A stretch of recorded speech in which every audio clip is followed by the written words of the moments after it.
ఒక పెంకుటింట్లో పార్వతమ్మ అని ఒక వయసు పైబడిన ముసలమ్మ తన మనవడు సూర్యంతో కలిసి జీవనం సాగిస్తూ ఉండేది.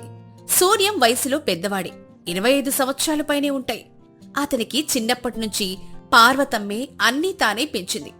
వారిద్దరి మధ్య ఎంతో ఆప్యాయత, అనురాగం ఉండేవి. ఒకరోజు ఇంట్లో సూర్యం పార్వతమ్మతో ఇలా అంటాడు. అమ్మమ్మ, ఈరోజు పొలంలో పని చాలా త్వరగా ముగిసింది. 10 బస్తాల ధాన్యం ఇంటికి తీసుకొచ్చాను. ఈ ఏడాది మన కష్టానికి తగిన ఫలితం దక్కింది. దేవుడి దయ వల్ల మనకి ఈ సంవత్సరం తిండికి ఎటువంటి లోటు ఉండదు. చాలా సంతోషం రా సూర్యం. నువ్వు రాత్రింబవళ్ళు పొలంలో పడుతున్న కష్టం చూస్తుంటే నాకొక పక్క గర్వంగా, మరో పక్క బాధగా ఉంటుంది నాయనా. నేను ముసల్దానైపోయాను. నీకు వండి పెట్టడం తప్ప మరే సహాయం చేయలేకపోతున్నాను. అదేంటమ్మా అలా అంటావు? నువ్వు నాకు వండి పెట్టే ఆ కమ్మటి భోజనమే కదా నాకు కొండంత బలాన్నిస్తోంది. నీ చేతి వంట తింటే రోజంతా పొలంలో ఎంత కష్టపడినా అలసటే అనిపించో తెలుసా? సరే, నేను వెళ్ళి స్నానం చేసొస్తాను. ఆకలి దంచుకొస్తోంది. వెళ్ళు నాయనా, వేడివేడిగా నీళ్లు గాచుంచాను. ఈలోపు నేను నీకిష్టమైన గోంగూర పచ్చడి వేడివేడిగా అన్నం వడ్డిస్తాను. ఇలా వారిద్దరి జీవనం ఎంతో సాఫీగా, సంతోషంగా సాగిపోతూ ఉంటుంది. సూర్యం పగలు పొలం పనులు చూసుకుంటే పార్వతమ్మ ఇంటి పనులు చక్కబెడుతూ ఉండేది. అయితే ప్రకృతి ఎప్పుడూ ఒకేలా ఉండదు కదా. ఆ సంవత్సరం వర్షాలు మామూలుగా మొదలవలేదు. ఏకంగా వారం రోజుల పాటు ఎడతెరిపి లేకుండా కుండపోత వర్షం కురుస్తూనే ఉంది. వారం రోజుల పాటు సూర్యం ఇంటికే పరిమితమైపోయాడు. అమ్మమ్మా, చూసావా ఈ వానదేవుడి కోపం? వారం రోజుల నుంచి ఆకుండా కురుస్తూనే ఉన్నాడు. ఇలాగే ఇంకో వారం రోజులు కురిస్తే ఊళ్ళో పొలాలన్నీ పూర్తిగా మునిగిపోతాయి. మన చేతికొచ్చిన పంటంతా నాశనం అయిపోతుంది. నాకు చాలా భయంగా ఉందమ్మమ్మా. ప్రకృతి ముందు మనమెంత నాయనా? ఆ భగవంతుడికి అన్నీ తెలుసు. వర్షం వస్తే పంటలు పండుతాయి, కానీ అతివృష్టి వస్తే ఉన్నదంతా పోతుంది. అయినా నువ్వు అధైర్యపడకు. మన పెద్దలు ఇలాంటి ఎన్నో కరువులు, తుఫాన్లు చూశారు. ధైర్యంగా నిలబడ్డారు. మనము నిలబడదాం. అది కాదమ్మా, నిన్న ఊరి పెద్ద రామయ్య గారు కలిశారు. ఊళ్ళో చాలా మంది పనులు లేక కూలీలు పస్తులుంటున్నారు. మన దగ్గరున్న కొద్దిపాటి ధాన్యం కూడా ఎక్కువ రోజులు రాదు. చేతిలో చిల్లిగవ్వలేదు. ఈ వర్షం ఆగకపోతే మన పరిస్థితి, ఊరి పరిస్థితి చాలా దారుణంగా మారుతుంది. అవునరా నాయనా, ఎప్పుడూ లేని విధంగా ఈ వర్షం అందర్నీ ఆగం చేసేస్తోంది.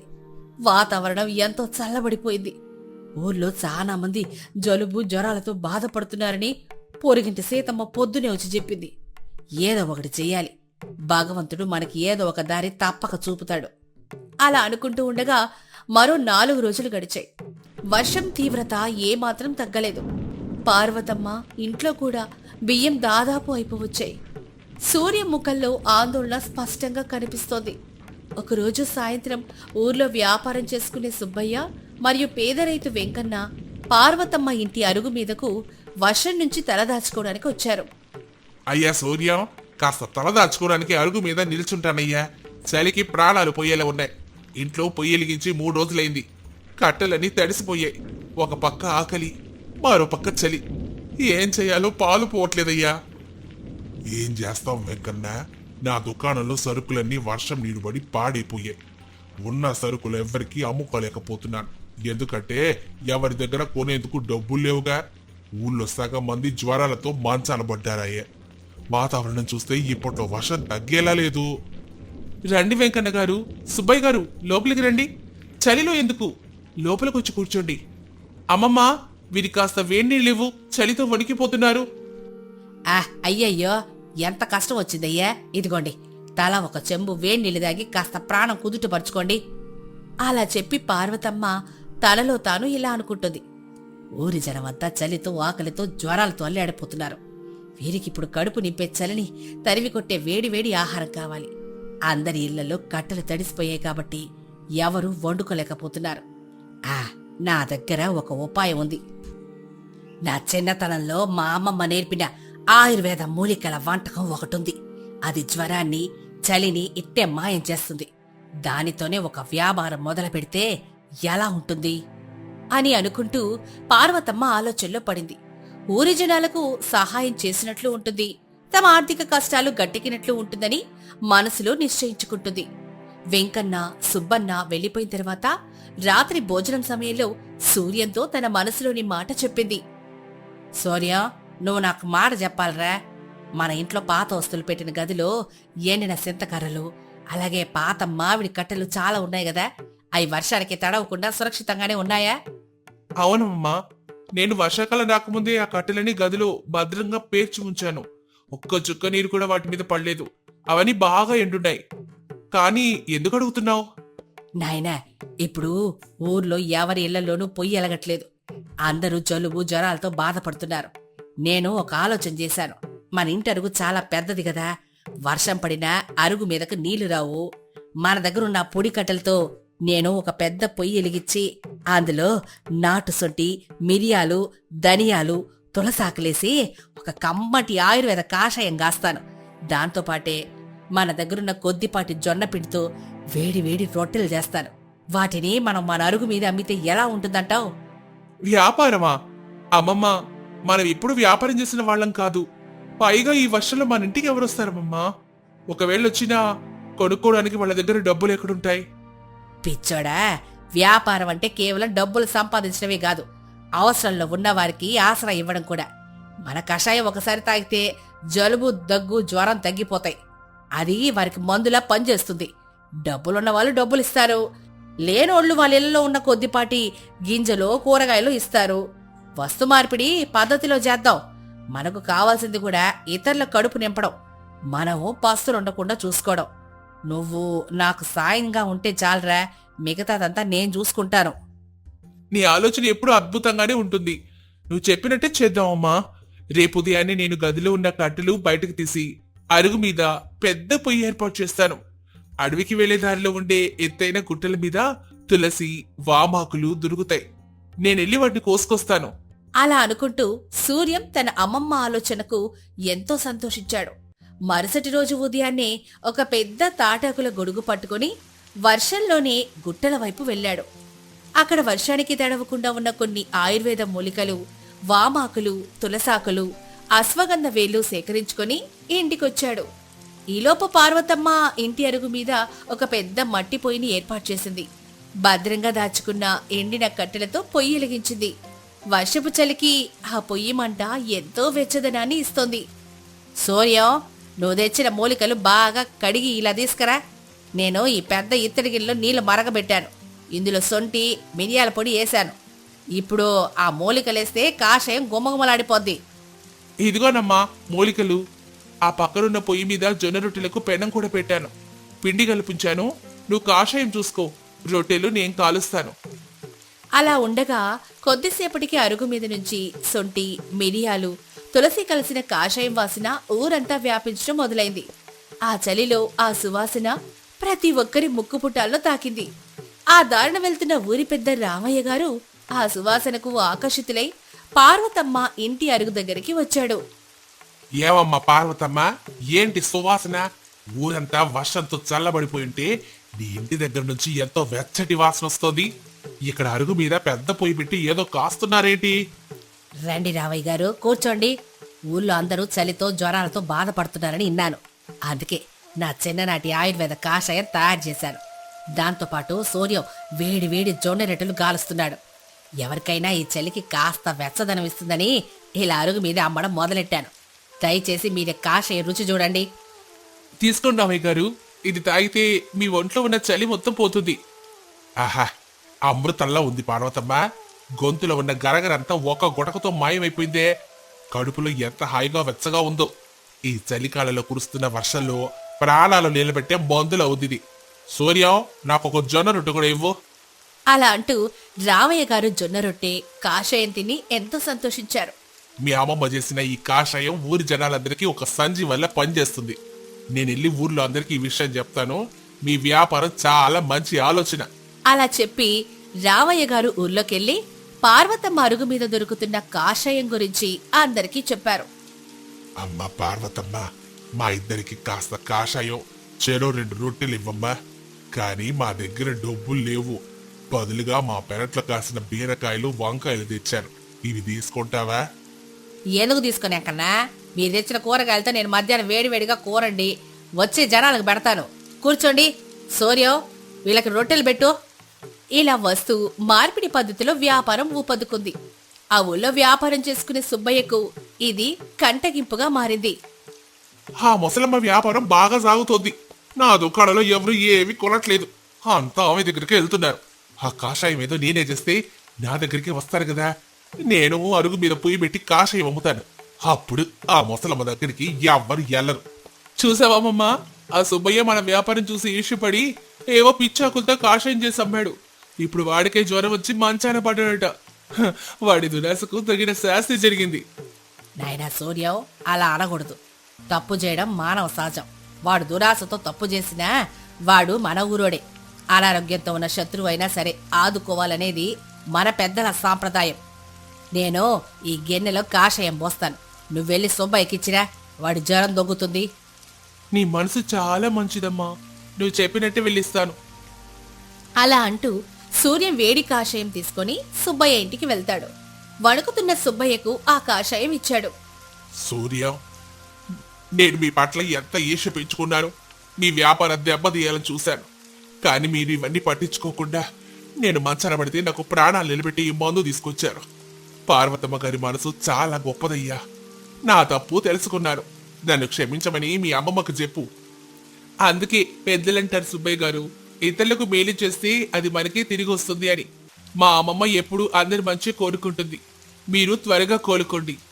అలా అనుకుంటూ ఉండగా మరో వారం రోజుల తర్వాత నెమ్మదిగా వర్షాలు తగ్గుముఖం పట్టాయి. గ్రామస్తులారా, ఈ వర్షాకాలంలో మనం పడిన కష్టాలు అన్నీ ఇన్ని కావు.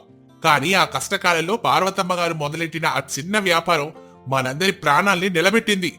ఆమె తీసిన కాషాయం, వేడి రొట్టెలు కేవలం వ్యాపారం కోసం కాదు. అది మనపై ఉన్న ప్రేమతో, సేవాభావంతో చేసిన పని. మన ఊరామెకి ఎప్పటికీ రుణపడి. అవునవును, పార్వతమ్మ గారు మన ఊరి తల్లి లాంటిది. అలా ఊరి ప్రజలందరూ కలిసి పార్వతమ్మను, సూర్యాన్ని ఎంతో ఘనంగా సత్కరించారు. పార్వతమ్మ తన కష్టకాలంలో వచ్చిన ఆలోచనను ఆచరణలో పెట్టి కేవలం తమ ఆర్థిక పరిస్థితిని మెరుగుపరుచుకోవడమే కాకుండా ఊరి జనాల కోసం కష్టాన్ని తీర్చి అందరి గుండెల్లో సుస్థిరమైన స్థానం సంపాదించుకుంది. ఒక అందమైన పల్లెటూరు. ఆ ఊరిలో రామయ్య, జానకమ్మ అనే దంపతులుండేవారు. వారికి 2 కుమారులు. పెద్ద కుమారుడు సుధాకర్, చిన్న కుమారుడు శివ. పెద్ద కోడలు సులోచన, చిన్న కోడలు స్వాతి. ఆ కుటుంబమంతా ఎంతో ఆనందంగా ఒకరినొకరు గౌరవించుకుంటూ జీవిస్తుండేవారు. ఒకరోజు అరుగు మీద రామయ్య జానకమ్మతో, జానకమ్మ, చూసావా మన కోడళ్ళు? ఇద్దరు ఇల్లాళ్ళు అంటే ఇలా ఉండాలి అనిపించేలా ఎంత చక్కగా ఇల్లు సర్దుకుంటున్నారో. అవునండి, నా పూర్వజన్మ సుకృతం వల్లే నాకు ఇలాంటి బంగారు కోడలు దొరికారు. సులోచన పెద్దరికాన్ని చక్కగా నిలబెడుతుంది. స్వాతి ఎంతో చురుగ్గా అందర్నీ పలకరిస్తూ ఉంటుందండి. అప్పుడే సులోచన వేడివేడిగా చాయ్ తీసుకునొచ్చి రామయ్యకి, జానకమ్మకి ఇస్తూ, అత్తయ్య గారు, మీ ఆశీస్సులుంటే చాలు. మేము ఎప్పుడూ ఈ ఇంటి కీర్తిని కాపాడుతూ ఉంటాము. అప్పుడే చిన్న కోడలు స్వాతి గిన్నెలు తోమి వాటిని చేతిలో పట్టుకుని లోపలికొస్తుంది. స్వాతి, ఆ గిన్నెలటి ఇవ్వు తల్లి, నే సర్దుతాను. ఇదిగోండక్కయ్యా, మనిద్దరి చేతులు కలిస్తే ఎంతటి పనైనా చిటికలో అయిపోతుంది. అత్తయ్య గారు, ఈరోజు వంటేం చేయమంటారు? మీ మావయ్య గారికి గుత్తి వంకాయ పప్పు అంటే చాలా ఇష్టం తల్లి. నువ్వు ఊరుకోవే జానకి, మీకు నచ్చిందే చేయింది తల్లి, అది అలాగే మాట్లాడుతుంది గాని. మీకు నచ్చిందే చేస్తాం మావయ్య గారు అని సులోచన, స్వాతి ఇద్దరు వంట చేయడానికి వంటగదికి వెళ్ళిపోతారు. పొలానికి పొద్దుననగా వెళ్లిన సుధాకర్, శివ రానే వచ్చేశారు. అమ్మా, ఈరోజు ఎండ చాలా ఎక్కువగా ఉంది, చాలా దాహంగా కూడా ఉంది. స్వాతి, స్వాతి, కొన్ని మంచినీళ్ళు తీసుకురా. ఆ ఇదిగోండి వస్తున్నాను అని మంచినీళ్లు తీసుకొచ్చి వాళ్ళ బావగారికి శివకి ఇచ్చి మళ్ళీ వంటగదిలోకి వెళ్ళిపోతుంది. అవునన్నా, ఆకాశం చూస్తుంటే ఎందుకు వింతగా ఉంది. ఈ ఎండ విపరీతంగా ఉన్నా అక్కడ నల్లటి మేఘాలు కమ్ముకుంటున్నాయి. వానపడిలాగా ఉంది. నాయన శివ, వర్షాకాలం రానే వచ్చింది. మన ఇల్లు చెరువుకు చాలా దగ్గరగా ఉంది కదా. పెద్ద వానలు పడితే చెరువు నుండి నీరు ఇంటి వైపు వచ్చే ప్రమాదం ఉంది. అవునానా, మన ముందు జాగ్రత్తగా ఉండడం మంచిది. వీళ్ళు బయట మాట్లాడుకుంటూ ఉండగా సులోచన, స్వాతి ఇద్దరు కలిసి చకచకా వంట పూర్తి చేసుకుని వస్తారు. అత్తయ్య గారు, వంట పూర్తయింది, మీరు చేతులు కడుక్కొని రండి, భోజనం చేదురు. పదండ్రా, ఎండలో పనిచేసి అలసిపోయి వచ్చారు. ముందు తినండి, తిన్నాక వర్షం గురించి ఆలోచిద్దురు.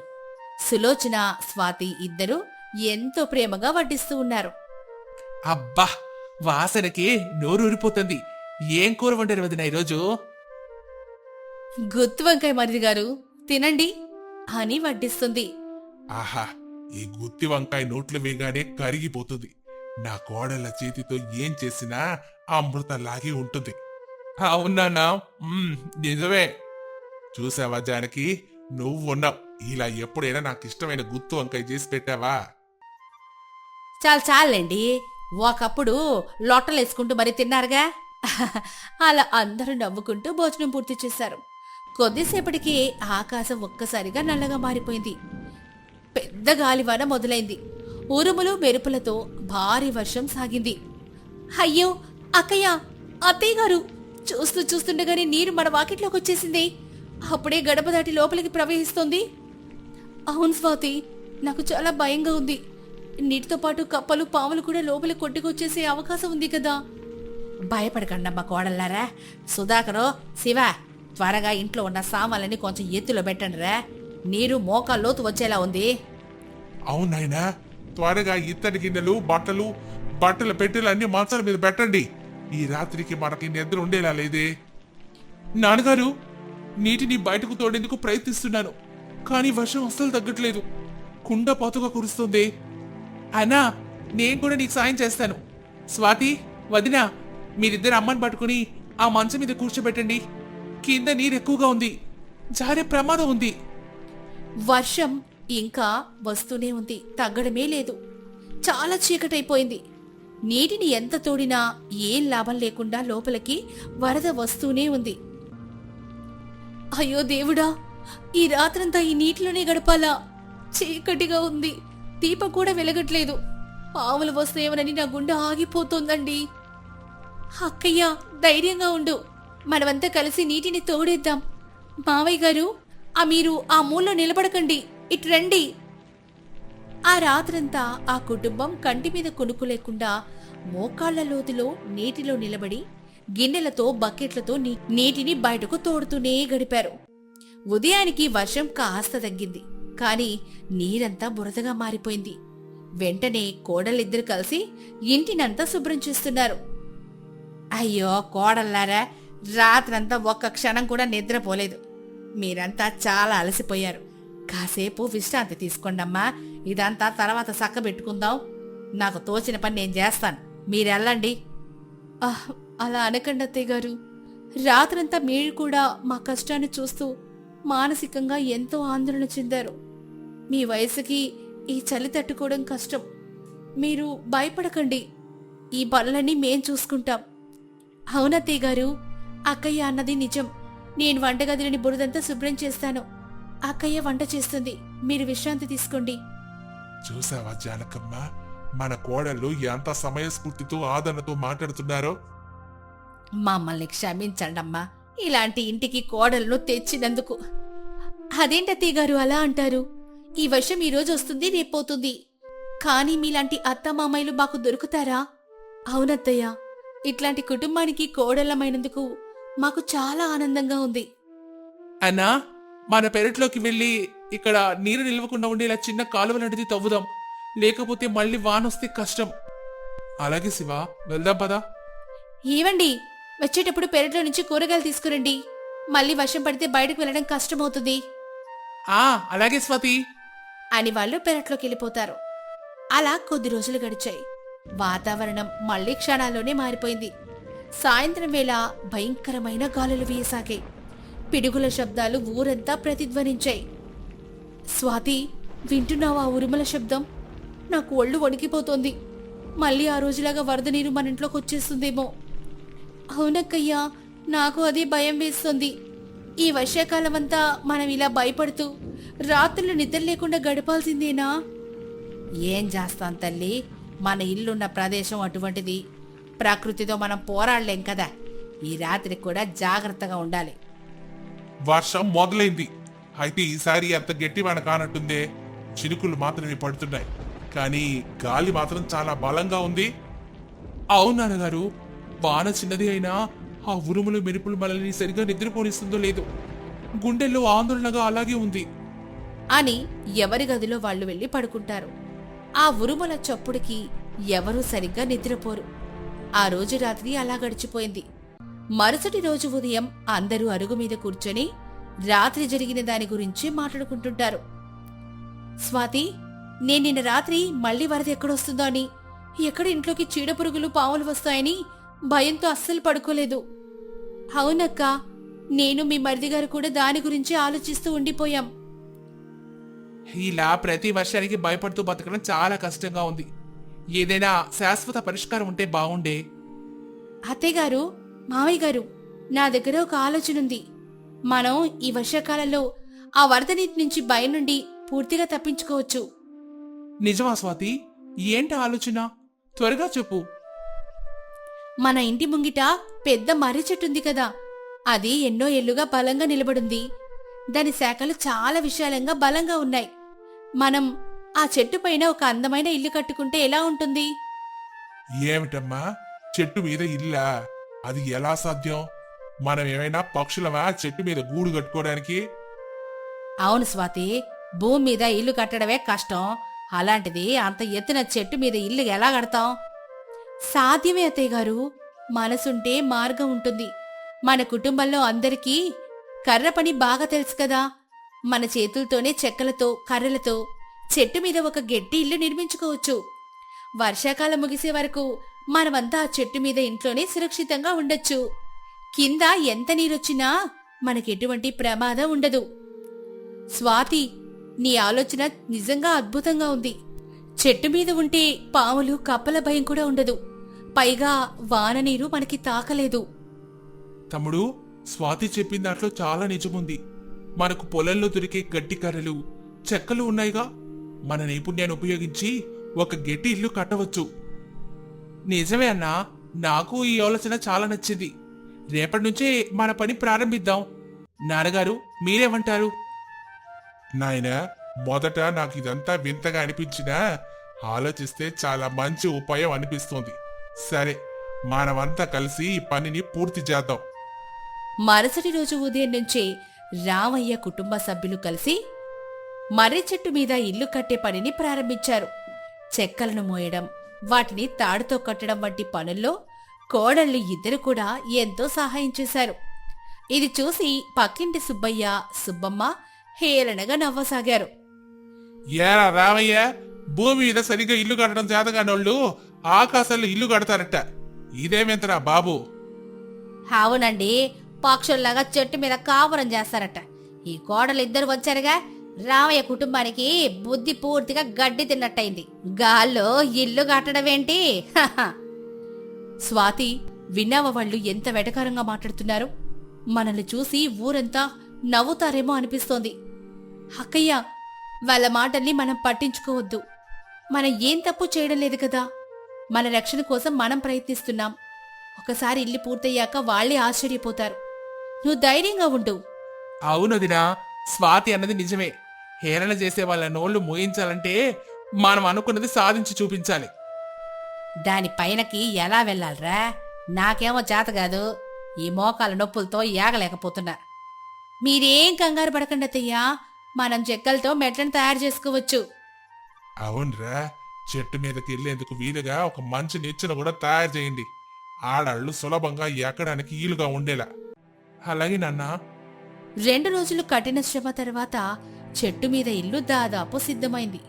అయితే ఆ రోజు సాయంత్రం అనుకోకుండా ఒక భయంకరమైన సుడిగాలొచ్చింది. ఆ గాలి తీవ్రతకు అప్పుడే కట్టిన కప్పు ఎగిరిపోయింది. అలాగే దానికి కట్టిన నిచ్చెన కూడా విరిగి కింద పడిపోయింది. దాంతో అందరూ బయటకొచ్చి కొంచెం నిరాశగా చూస్తూ ఉంటారు.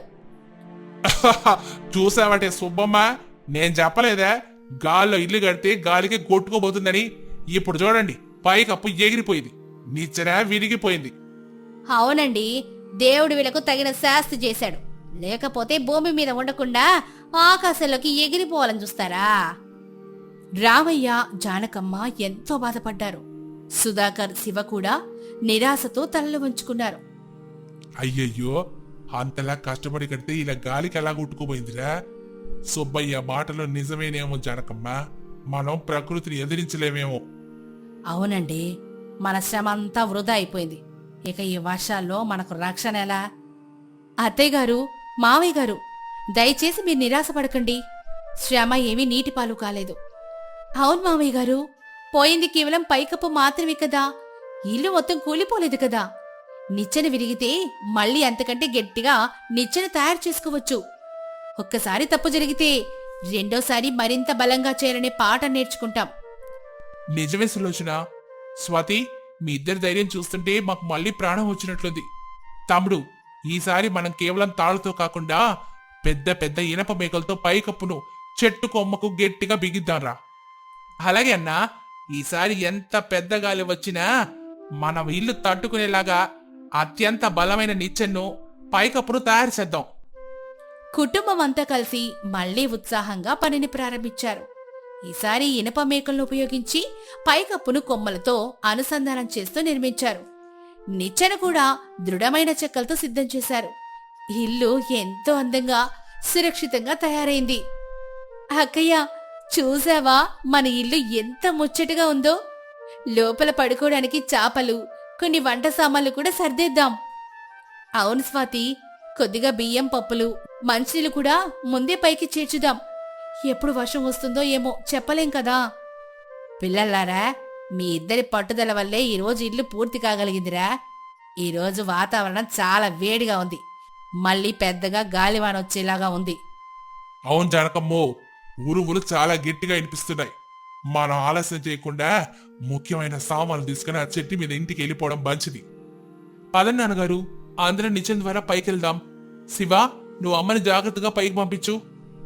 కుటుంబ సభ్యులందరూ చెట్టు మీద ఇంటికి చేరుకున్నారు. వారు పైకి చేరిన కొద్దిసేపటికి ఆకాశం బద్దలైనట్లుగా భారీ వర్షం మొదలైంది.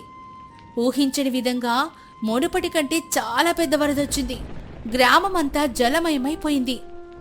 అన్నా, ఇటు చూడు, మన ఇల్లు సగానికి పైగా మునిగిపోయిందన్నా. నీరంతా ఇళ్లలోకి చేరిపోతుంది. అయ్యో దేవుడా, కింద ఉంటే ఈ పాటికి మనమంతా ఆ నీటిలోనే కొట్టుకుపోయేవాళ్లం. స్వాతి, నీ ఆలోచన ఈరోజు మన ప్రాణాలను కాపాడింది తల్లి. అక్కయ్య, ఇది నా ఒక్కదాని వల్లే కాదు, మనమంతా కలిసికట్టుగా శ్రమించాం కాబట్టే ఈరోజు ఇక్కడ సురక్షితంగా కూర్చోగలిగాం. చూడు జానకమ్మ, సుబ్బయ్య ఇల్లు కూడా మునిగిపోతోంది. వాడు ఇల్లు కొంచెం ఎత్తులో ఉన్నా కూడా వరద లోపలికి ప్రవేశిస్తోంది చూడు. అవునండి, వారి సామాన్లన్నీ బయట నీటిలో కొట్టుకోబోతున్నాయే. వర్షంలో తడుస్తున్నారు. అయ్యో, సుబ్బయ్య, సుబ్బమ్మ ఇద్దరు ప్రాణాలు కాపాడుకోవడానికి దిక్కుతోచ స్థితిలో ఉన్నారండి. పెద్ద వర్షంలో తడుస్తూ సుబ్బయ్య అలాగే సుబ్బమ్మ చలికి వణికిపోతూ సహాయం కోసం ఎదురు చూస్తున్నారు. వారి చుట్టూ ఉన్న నీరు నిరంతరం పెరుగుతూనే ఉంది. అయ్యో సుబ్బమ్మ, మన సామాన్లన్నీ పోయాయే. మన ఇల్లు కూలిపోయేలా ఉంది. ఇప్పుడు మనల్ని ఎవరు కాపాడుతారు? చలికి ప్రాణాలు పోయేలా ఉన్నాయే. ఏం చేద్దామండి, చుట్టూ నీరే ఉంది. మనల్ని కాపాడే నాదుడే లేడు. ఆ రోజు మనం రామయ్యని ఎగతాళి చేశాం. ఈరోజు వాళ్ళు చూడండి, చెట్టు మీద ఎంత సురక్షితంగా ఉన్నారో. మావయ్య గారు, బావగారు, అక్కడ చూడండి, సుబ్బయ్య గారు వాళ్ళు వాళ్ళలో తడుస్తూ చాలా ఇబ్బంది పడిపోతున్నారు. మనం ఏదో ఒకటి చేసి వారిని కాపాడాలి. అవును స్వాతి, వాళ్ళు మనల్ని ఎంత హేళన చేసినా ఈ ఆపద సమయంలో మనం చూస్తూ ఊరుకోకూడదు. మానవత్వంతో వారిని ఆదుకోవాలి. నిజమే కొడలారా, మీ ఇద్దరి మనసు ఎంత గొప్పదో. సుధాకరు, శివ, త్వరగా నీచని కిందకి దించి వారిని గట్టిగా పిలిచి పైకి రమ్మనండి. సుబ్బయ్య గారు, సుబ్బమ్మ గారు, భయపడకండి. ఇటు చూడండి, మేము ఈ నిచ్చెను కిందకు దించుతున్నాం. దీన్ని పట్టుకొని జాగ్రత్తగా మా చెట్టింటి మీదకి వచ్చేయండి. అవును సుబ్బయ్య గారు, ఆలోచించకండి, త్వరగా రండి. నీటి ప్రవాహం పెరిగిపోతుంది. మీ చేతిని గట్టిగా నిచ్చెన కానించి పైకెక్కండి. సుబ్బయ్య, సుబ్బమ్మ ఎంతో కష్టపడి ఆ నిచ్చెన సహాయంతో చెట్టు మీద ఉన్న ఇంటికి చేరుకున్నారు. సుబ్బమ్మ గారు, ముందు ఈ పొడి బొట్టలు కట్టుకోండి. స్వాతి, త్వరగా పొయ్యి మీద వేడి కాషాయం కాచివమ్మా, చలి తగ్గుతుంది. ఇదిగోండి పినిగారు, వేడి కాషాయం తాగండి. ఆకలిగా ఉంటే వేడి వేడిగా అన్నం పెడతాను, ఇప్పుడే వండాను. రావయ్య, జానకమ్మ, నన్ను క్షమించండి. నేను ఎంతటి మూర్ఖుండో నాకు ఈరోజే తెలిసింది. భూమి మీద ఇల్లు కట్టలేని వాళ్ళు గాల్లో కడతారని మిమ్మల్ని ఎంతో అవమానించాను. కానీ ఈరోజు మీ ఆలోచనే మా ప్రాణాల్ని కాపాడింది. అవును వదిన గారు, మీ కోడళ్ళిద్దరూ దేవతలాంటోళ్ళు. మేము మిమ్మల్ని అంతగా నిందించినా ద్వేషం మనసులో పెట్టుకోకుండా మమ్మల్ని చేరదీసి ప్రాణాలు కాపాడారు. మా తప్పు తెలుసుకున్నాం. మమ్మల్ని మన్నించండి. సుబ్బమ్మ గారు, అలా అనకండి. కష్టంలో ఉన్నవారికి సాయం చేయడం మన కనీస ధర్మం. మనమంతా ఒకే ఊరి వాళ్ళం, బంధువులం కదా. అవును పిన్నిగారు, పొరపాట్లు ఎవరైనా చేస్తారు. కానీ కష్ట సమయాల్లో ఒకరికొకరు తోడుగా ఉండడమే నిజమైన మానవత్వం. ఇప్పుడు మీరు హాయిగా విశ్రాంతి తీసుకోండి. చూసారా సుబ్బయ్య గారు, ఐకమత్యమే మహాబలం. నా కుటుంబం అంతా కలిసిగట్టుగా శ్రమించింది కాబట్టే ఈరోజు ఈ చెట్టు మీద ఇల్లు పూర్తయింది. ఒకరినొకరు గౌరవించుకుంటూ కష్టాల్లో తోడుగా నిలబడ్డమే బంధాల యొక్క అసలైన విలువ. నిజం చెప్పావు రామయ్య. మీ కుటుంబం మా కళ్ళు తెరిపించింది. ఈ రోజు నుంచి మీలాగే మేము కూడా అందరితో కలిసిమెలిసి ఉంటాం. ఆ వర్షాకాలం పూర్తయ్యే వరకు సుబ్బయ్య దంపతులు రామయ్య కుటుంబంతో కలిసి ఆ చెట్టు మీద ఇంట్లోనే నివసించారు. మరి ఈ కథ ద్వారా మనం తెలుసుకున్న నీతేంటో తెలుసా? మనుషులు ఎప్పుడూ ఇతరుల వింత ఆలోచనలు చూసి హేళన చేయకూడదు. కష్టకాలంలో సమయస్ఫూర్తితో కుటుంబ సభ్యులందరూ కలిసికట్టుగా ఐకమత్యంతో ప్రయత్నిస్తే ఎంతటి కష్టాన్నైనా అధిగమించవచ్చు. శత్రువులైనా సరే ఆపదలో ఉన్నప్పుడు ఆదరించి సహాయం చేయడమే మానవత్వం యొక్క పరమార్థం.